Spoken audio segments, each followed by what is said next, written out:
So today is July 6th, July 6th. 6th? Yes. And the following is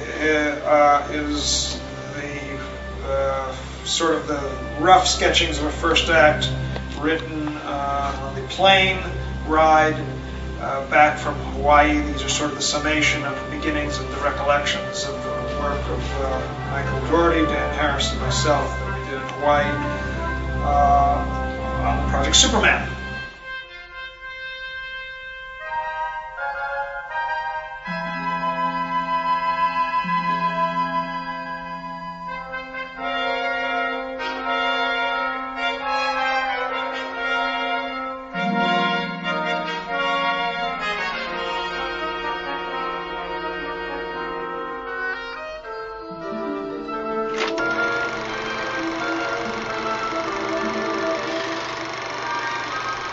Long ago, on the doomed planet Krypton, a wise scientist placed his infant son into a spaceship and launched him across the galaxy.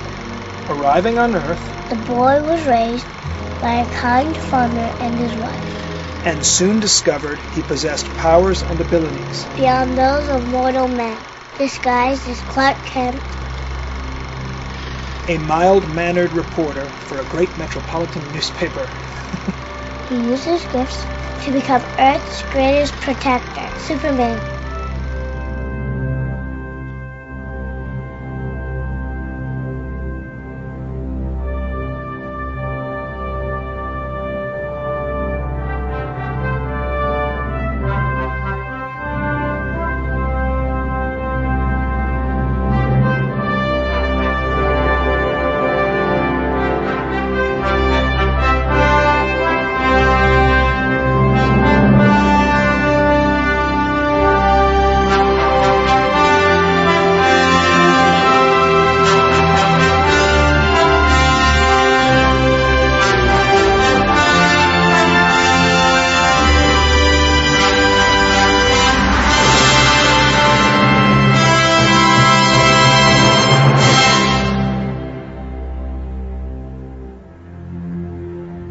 Fade in. The screen is 1:8:5, standard format. In an artful and elegant way, we are reintroduced to the opening scene of the 1978 classic on the planet Krypton. Because when I was a kid, it was like, we are so big. And then suddenly it was like, Marlon Brando, dun, dun, dun, dun. Bum, ba, da, bum. And then they explode. Bum, ba, da, and then suddenly, just when I thought that, when I thought that was big, the letters, that giant S.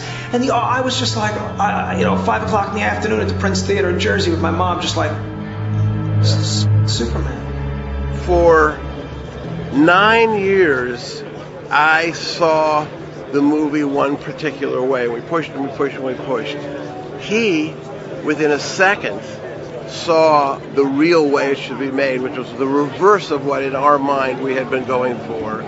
And God love him, thank God, came up with something that is really magical and spiritual and very, very, very, very emotional. My initial rough framework was just basically a rough pitch, which was with Richard Donner and Lauren Schiller Donner in my hotel room in Austin, Texas. And I said, I know I don't have control of the property, I know I'm not involved in it, they're going to make another script, but if I made a Superman, would you listen to me? And I told Richard Donner like what I would do, and he said, I love that idea. And that was a blessing. Because without his blessing, without Richard Donner's blessing, you can't make a movie like this. I don't think so. Superman's been around for 50 years. There are so many different incarnations of Superman. He's done everything. They've rewritten the mythology a dozen times. The suit has been 100 different ways. So we're going back to Superman 1 as our kind of canon. Dick Donner shot a very realistic, very natural movie. Dick's #1 rule for the first film, I think he called it verisimilitude. That's very similar to how Bond believes that everything has to have a certain logic. It's like, where do his powers come from? Well, they come from the yellow sun. What is kryptonite?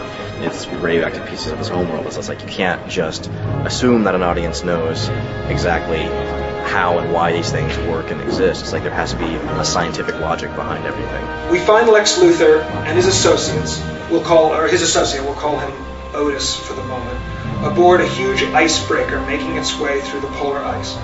Luthor has charts spread everywhere looking for something. I'd say that this is an action-adventure romance comedy. The internal story is a struggle with Clark Kent, who is faced with working with Lois Lane, who was like, "Oh, Clark, you meet my husband? We work together. Isn't it so great?" And he's like, all the time. It's the humor of him being like, Lois, I don't know, But when Superman comes back into her life, that's her old love, and her memories.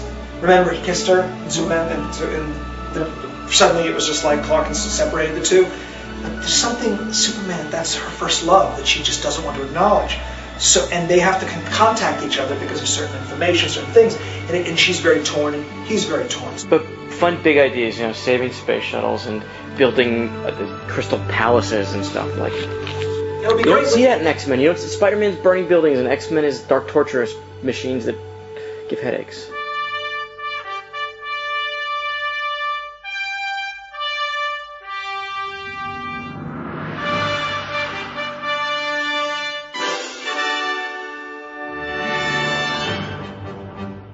We're about 12 weeks in.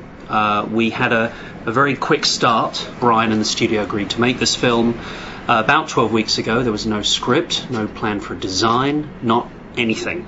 We've visited Sydney, which is where we intend to shoot the film, about 2 or 3 times, and the design is well underway. We've got 120 sets at current count, which is pretty close to double what we had on X-Men 2. This is the storyboard room, and this is Gabriel Hardman, who's the key